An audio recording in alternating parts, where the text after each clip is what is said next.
बच्चों, आज हम करने जा रहे हैं क्लास 9th का chapter 15 that is improvement in food resources. तो बच्चों, हमने अपने पिछले लेक्चर में पढ़ा था about the food, what is food and what are the sources of food. और हमने यह भी पढ़ा था कि इंडिया में क्यों इतनी मात्रा में फूड रिक्वायर है, because our population is increasing day by day. Today we will start from 15.1 that is improvement in crop yield. Crop yield का मतलब होता है पैदावार।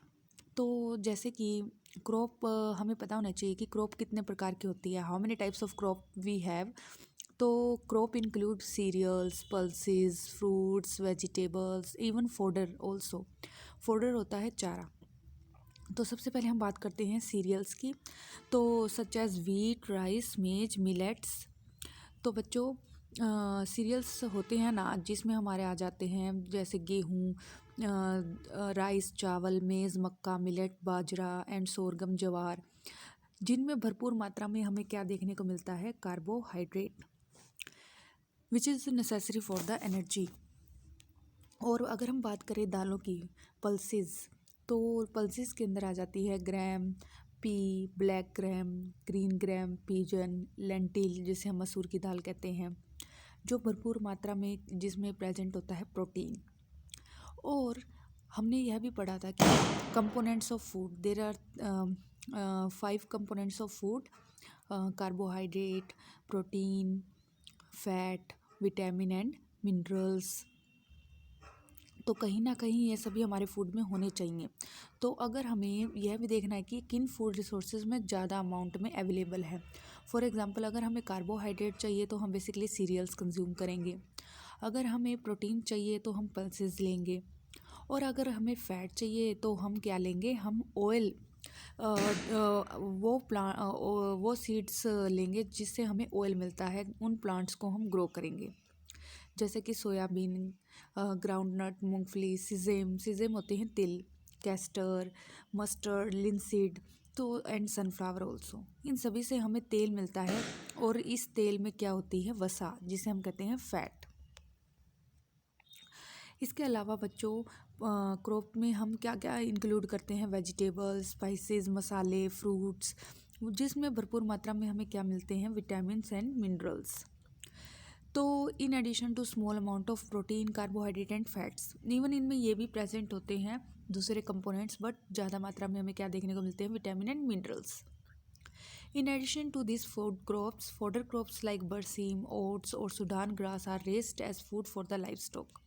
लाइवस्टॉक होता है जो पशु होते हैं हमारे, उनके लिए हम चारा जो उगाते हैं उसमें हमारी आ जाती है बरसीम, ओट्स और सुडान ग्रास।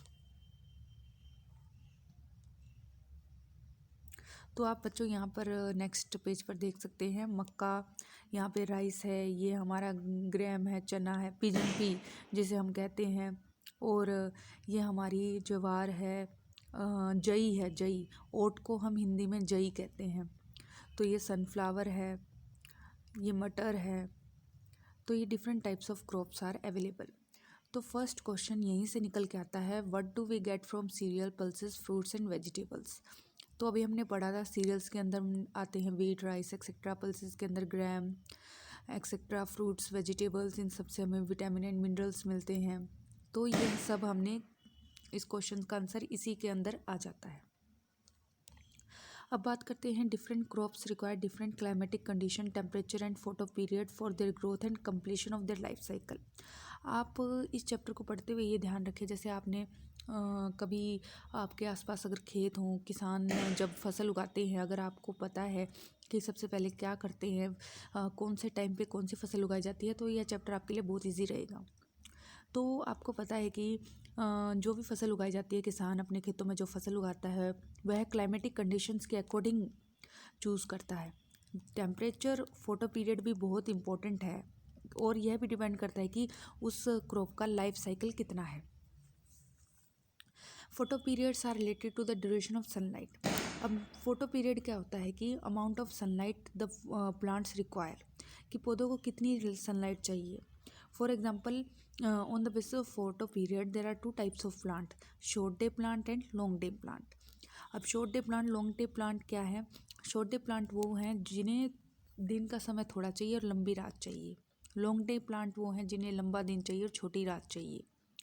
और इस तरह से फोटो पीरियड भी अफेक्ट करता है उनकी फ्लावरिंग पर और फ्रूटिंग पर। अगर फोटो पीरियड उनके लाइफ साइकिल के अकॉर्डिंग नहीं होगा तो वो पौधे वेजिटेटिवली और अगर बात की जाए आगे फ्रूट नहीं दे पाएंगे। इसलिए हमें देखना होता है टेम्परेचर, फोटो पीरियड और हाँ क्लाइमेटिक कंडीशंस। तो growth of plants and flowering are dependent on sunlight. तो यहाँ पर फिर से बता दिया गया है कि वेजिटेटिव ग्रोथ और फ्लावरिंग पौधे की डिपेंड करती है सनलाइट पर। As we all know plants manufacture their food in sunlight by the process of photosynthesis. सभी को पता है, छोटी क्लास से हम पढ़ते आ रहे हैं कि what is photosynthesis. Green plants make their food in the presence of sunlight. There are some crops which are grow in rainy season called the kharif season from the month of June to October. तो बच्चों यहाँ पर एक question बनता है कि differentiate between kharif and rabi crop. तो kharif crop वो है जो हम रेनी सीजन बारिश के दौरान उगाते हैं, जैसे धान। जून टू अक्टूबर मंथ है, जून टू अक्टूबर। और रबी क्रॉप वो हैं जो विंटर सीजन में उगाई जाती हैं। जो अभी अगर आप देख रहे हो खेतों में वीट को लगाया जा रहा है, तो वीट क्या है, एक रबी क्रॉप है। और यहाँ सीज़न क्या है, मंथ क्या है, नवंबर टू अप्रैल। तो अब खरीफ क्रॉप के एग्जांपल आ गए, paddy, soybean, pigeon pea, maize, cotton, green gram and black gram are kharif crops, whereas wheat, gram, pea, mustard, linseed are rabi crop. तो बच्चों ये सभी example competitive point of view से भी इम्पोर्टेंट है और आपको पता होने चाहिए, इसलिए आप इस पर जरूर एक एक्स्ट्रा क्वेश्चन बनाएं। In India, there has been a 4 times increase in the production of food grains from 960 to 2004 with only 25% increase in the cultivated land area. तो अगर बात की जाए 1960 के बाद की, तो एकदम से खेती में एकदम से उभार आया और 25% हमने फूड में इंक्रीजमेंट देखी 25%। How has the increase in the production been achieved, ये कैसे पॉसिबल हो पाया? क्योंकि 1960 के बाद बहुत सारी जो टेक्निक्स थी बाहर से हमारे देश में, उन प्रैक्टिसेस को दोहराया गया और उससे किसानों को अवगत कराया गया, अवेयर किया गया किसानों को। और उन्होंने जब अपने खेतों में ये प्रैक्टिसेस इन्वॉल्व की तो एकदम से उन्हें उनकी जो खेती थी उसमें बहुत ज़्यादा इल्ड उन्हें दिखाई दी। If we think of the practices involved in farming, we can see that we can divide it into 3 stages. अगर हमें फार्मिंग करनी है, खेती करनी है, तो हमें 3 स्टेजेस को ज़रूर समझना होगा। The first is the choice of seed. सबसे पहले यहीं से शुरू होता है कि आपकी choice of seed. The second is nurturing the crop plant, कि जो अगर सीड उग गया है, जहाँ से एक छोटा पौधा बन गया है, अब उसको नर्चर कैसे करना, उसमें क्या क्या फर्टिलाइजर्स या फिर ऐड करने हैं। The third is the production of the growing and harvested crop from loss, और जो अब फसल पककर तैयार है उसको कैसे जीव जंतुओं से बचाना है। Thus the major group of activity for improving crop yield can be classified as.